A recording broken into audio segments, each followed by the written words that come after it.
Right, so here we are with a very impromptu podcast we're just putting out. Obviously, there's been some very big news just released in the media. All our worst fears have been confirmed as Novak Djokovic has tested positive for coronavirus.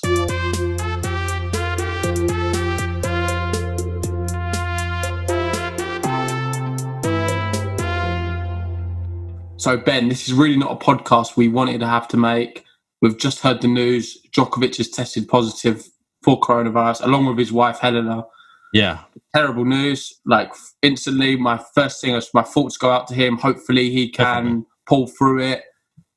I'm pretty confident he's going to be okay. At the end of the day, it's Novak Djokovic. He's an athlete, a sportsman. But you never know with these cases. We've seen it affect people in very healthy conditions. So just thoughts with him. Hopefully he has a speedy recovery and we see him back on court as soon as possible. Yeah, definitely. Obviously, more thoughts go out to, it was announced this morning that Viktor Troitsky and his pregnant wife have actually contracted coronavirus, which thoughts go out to them as well, and hopefully they both make a speedy recovery. So but it's just not, mate, this is just terrible, isn't it, for the sport? It's so bad for everything. Novak Djokovic is the head of the Players' Council. For him to be acting in the way he did and go into this tournament and organising this tournament is just irresponsible. It's so bad. We've got the US Open coming up, French Open. I don't know what's going to happen with them now. I'm assuming he can't play in either. Well, this is what I don't think we could throw all the blame on Novak Djokovic. I know, fair enough, he is the figurehead of the sport. He's world number one. But there surely has to be some sort of ramifications for the Serbian government and allowing him to organise, because it wouldn't be his say-so to have fans as well. I guess. And Croatia as well. It wouldn't be his say to say, I want to have fans in the crowd and stuff like that. That would be on somebody else. That's not him.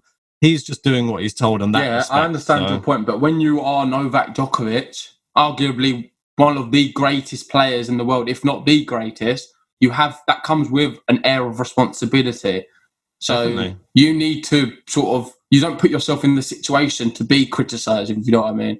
At the end of the day, it's all in good intentions. I genuinely believe it's all for good intentions. Yeah, they give him, they allow him for money. It goes to charity. Yeah, and not just that. It allows people who have been stuck away, not been doing much, to see some bit of sport, and them kids and people watching it would have had memories for life getting to see Novak Djokovic play. Meet their idols. Yeah, it's incredible. So there is a lot of pluses to it, but it's just the wrong time. It's just the wrong time. And it doesn't matter however way you dress it up, it just should not have happened. And there's a lot of players, like say you just said about Troitsky, he's tested positive now, and then obviously we've had Cororavirus and Dimitrov and different people in the backroom staff as well.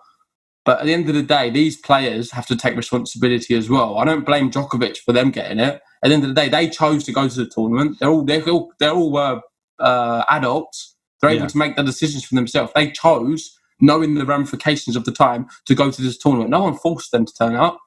So it's to an element, it's just irresponsible. They shouldn't have done it. You're just literally putting other people's life in danger.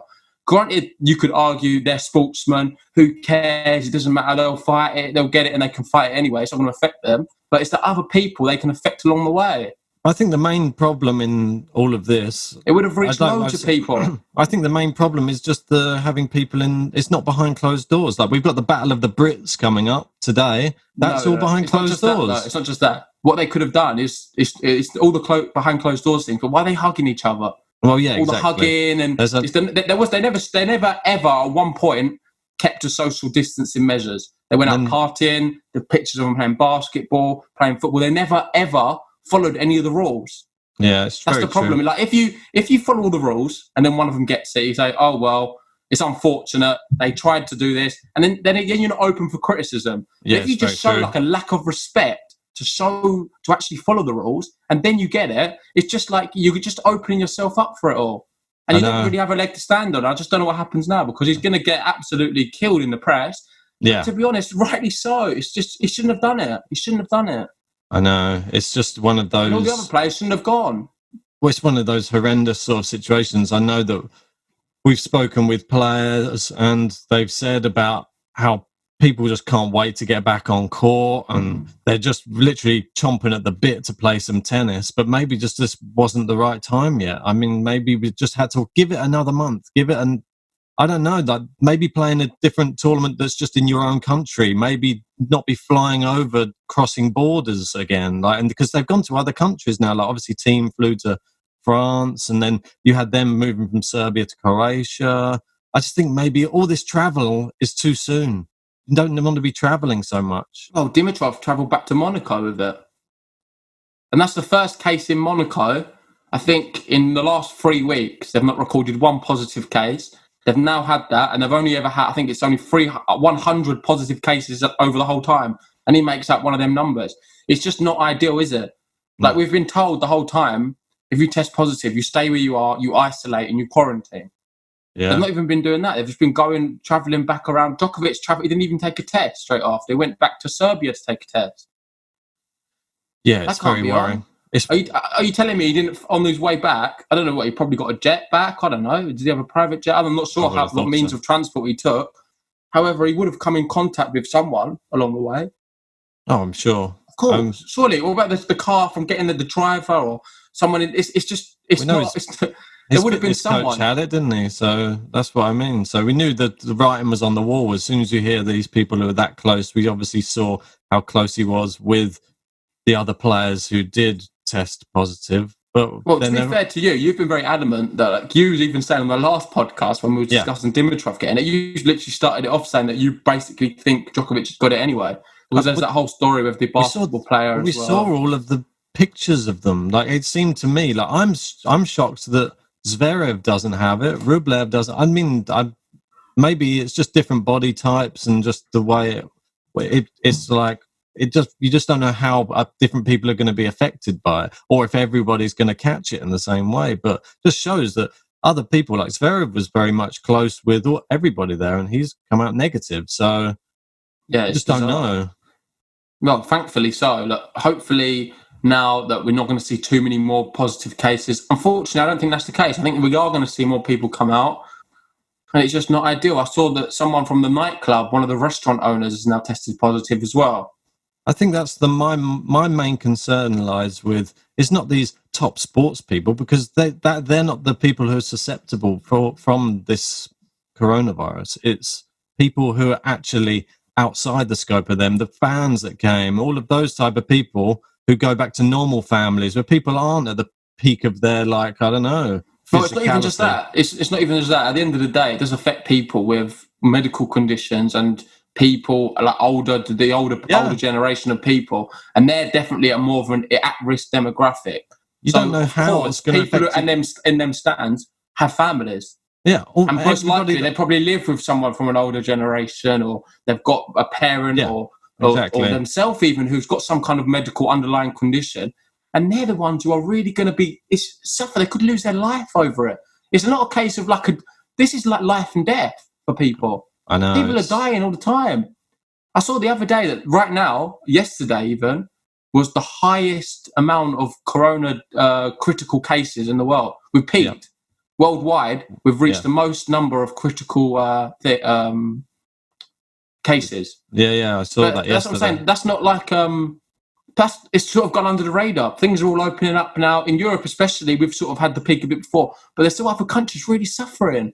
But it doesn't mean it right. We need to respect this virus and make sure we are following the guidelines, because otherwise we don't stand a chance. But that peak is never gonna go down if people keep flying to different countries, though. You need to keep everybody isolated in their own countries at least. That's surely the bare minimum. I would have thought. Agree. Well, anyway, so the thing is, they've started up opening up flights now. Anyway, so you can go to Spain and stuff like that. Yeah.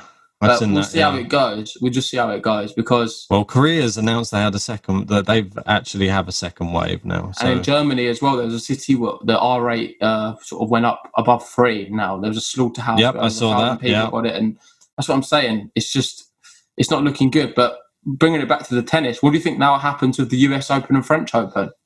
Well, does that instantly rule Djokovic out of both? Well, I was reading in our comments, and somebody had actually written in our comments section, I'm sorry if I can't remember the exact name, but they actually written that they had coronavirus, and it stayed within their system for 2 months, and until they were cleared to not have it anymore. So that would rule anybody who has just contracted it out of these tournaments. But it's too close to call, really. I don't think how. I mean, obviously, these people are like top sportsmen. They might shake it off quicker. I don't know. But if that's the case, then you're probably looking at you might have these players miss it, which is such a shame for the tournament. Well, it's terrible, isn't it? It's Novak Djokovic we're talking about here. Yeah. He's a number one tennis player. He's head of the ATP Players Council. I know. He needs to be setting a precedent for all the younger players coming through.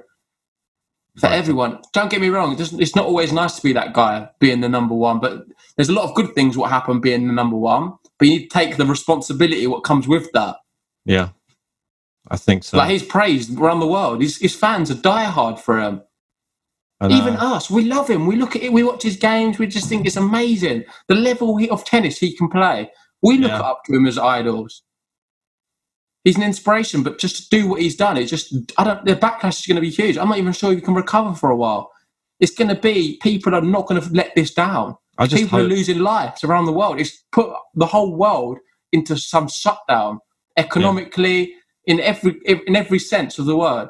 But that's what I mean. I still, like you say, obviously he is going to be the most focused on person. I don't think everybody can just hold him accountable. Obviously, he's the figurehead for it all, but I think everybody who took part and everybody who was involved in the organisation of the tournament has to really... Mate, even the ones who tested negative. Look at Rublev, Zverev. They still deserve some kind of criticism. Just because they tested negative, it's only through luck they were negative. Well, we've had they were still irresponsible going to the tournament. Other tennis players have come out criticising pretty heavily. And obviously, Kyrgios has been very, very vocal about how he completely disagreed with it from the start. Yeah, what did he call them, Kyrgios? Boneheaded. Boneheaded, yeah. Yeah, and then I think Andy Murray might have even come out today and just... I don't think he's not as harsh, obviously, but he just... We've not heard anything from the other big three, have we? He just said it was it's just a big setback now, and it just now everyone should learn from this, and hopefully we won't see anything like this taking part again before it's safe. If you look at the difference between the Battle of the Brits and what's going on, what happened in the Adria Tour, it's complete polar opposite, isn't it? Yeah, like all the images is all very much like they're all separated always. Don't get me wrong, there's still a risk of them getting coronavirus. Yeah. If they was to though, what you can then say is at least they tried, they did their best, they followed guidelines. That's all you can ask for. That's all you can ask for. At the end of the day, I could go to the supermarket and catch it, but at least I'm trying my best. I'm doing what I can. If you're not doing what you can and you get it, then it's just open for criticism. But the thing that bugs me the most out of all of it is it's not even like a actual event, really. It's not a ranking point event. It's not getting paid for it. It's an exhibition event, and they've done. Be careful with that, because arguably you could say it's more important. Because it's actually a charity. It's actually a good cause. It's a good cause, but you don't need to have fans there to make it good. People can still donate money. You don't need to have people at the event. All the other events haven't had people at. And then all the sport, to the fact that they're organising the US Open in 2 months' time with behind closed doors, and you go and hold this 2 months prior with fans, it's just, that's the biggest criticism I have. You've got other sports that have come back, like I've said previously, UFC. They're doing everything by the book. Everyone's quarantined down. Everybody's in isolation. Everybody gets tested numerous times before they get brought out to fight. And it should be the same for everyone else. Well, everyone. Yeah, you don't see them in a packed nightclub afterwards celebrating, do you? No. What's that? That's not doing anything for charity. That's not doing anything at all.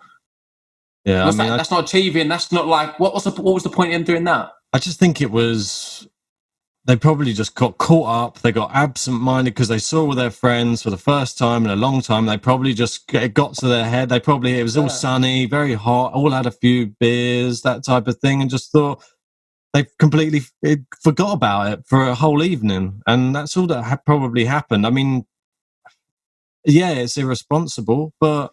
Did you see the comments the ATP chairman made? No, I haven't seen that yet. He was saying about how he was comparing the ATP players to kids. And he was saying when a kid gets a new bike, they won't wear their helmet for the first time. But when they fall off the bike, that's when they'll start wearing their helmet. I thought that was quite damning, to be honest. Yeah, it's true, though. It's the same with all of these things. It takes something like this for people to actually sit up and listen. But that's we thought it was all okay, and now we know it's not. So now everybody, this is just everyone else has to learn from this. We know it's not okay to do it like that now, and we just have to move forward and use it as a very, very harsh learning curve, because everybody else who thought it was okay, they now found out that it's not. Yeah, I guess. And then now let's watch this space with the US Open and French Open. Yeah. It's hard to call what happens next with that, but I'm sure we'll hear an announcement soon. I think. Sorry, what did you say? Well, I was going to say, I think we should focus more on some positive stuff that's coming up, like the Battle of the Brits, which we've got coming up, which is happening. It's starting today, and we've got Andy Murray is coming back in action again. Like, I know that he's playing himself down a little bit. He's saying massively. Have you seen all his Instagram posts? He's saying he's literally saying about how every player is going to beat him. Like saying, "Oh, you're not going to. Don't worry, mate. You'll beat me, Liam Brody. I've got a metal knee. You'll be fine." He's just downplaying his chances in every match. But it's Andy Murray, and I feel like he's doing that. That's like a clever tactic. You know, we all hope that he's going to obviously come back to the form that saw him win in Belgium last year, where he beat Stan Wawrinka on that comeback ATP, that ATP tournament, and he beat Hugo Humbert, and what an amazing match that was. I was blown away by his performance. I didn't realise he could run like that. I didn't realise he could still play at that level. He beat Stan Wawrinka, didn't he, in the final? Yeah, and it was what I'm saying. And the highest level. I just thought he's back. This is it. But then obviously more problems again. But fingers crossed he'll come. But he never lose it. It's just like riding a bike. Well, that's a bad pun to probably be using. Wear your helmet. Hopefully he's wearing a helmet. No, I'm actually really looking forward to it. I think it's going to be really refreshing to see. And we'll have to do a preview. Maybe we'll do a podcast after this one. I think we've got a few player podcasts coming out soon. I think we've got Robin Haas. We've got one with Don Skoy, Christopher O'Connell. So look out for them. They're coming soon. But in the meantime, we're probably going to do one like a preview of the Battle of the Brits and stuff like that. Definitely. But yeah, anyway, we're just going to wrap it up there. We just thought we have to cover this story because me and Ben, we both feel very passionate about it. The last thing I want to add is that I hope that everyone who's tested positive has a speedy recovery, including Novak Djokovic, Helena Djokovic, and all the others. Yeah, I just wish all them all a speedy recovery, and hopefully we can see tennis played safely again soon. Hopefully tennis will be back on the courts soon, and this isn't too much of a setback, but yeah, just focus on the positives that we've got coming up over the current week. And yeah, keep your eye out for Andy Murray on his return. Yeah, thank you so much for watching. Make sure you like and let us know your thoughts on the whole saga. And we'll see you on the next one. Indeed. Peace.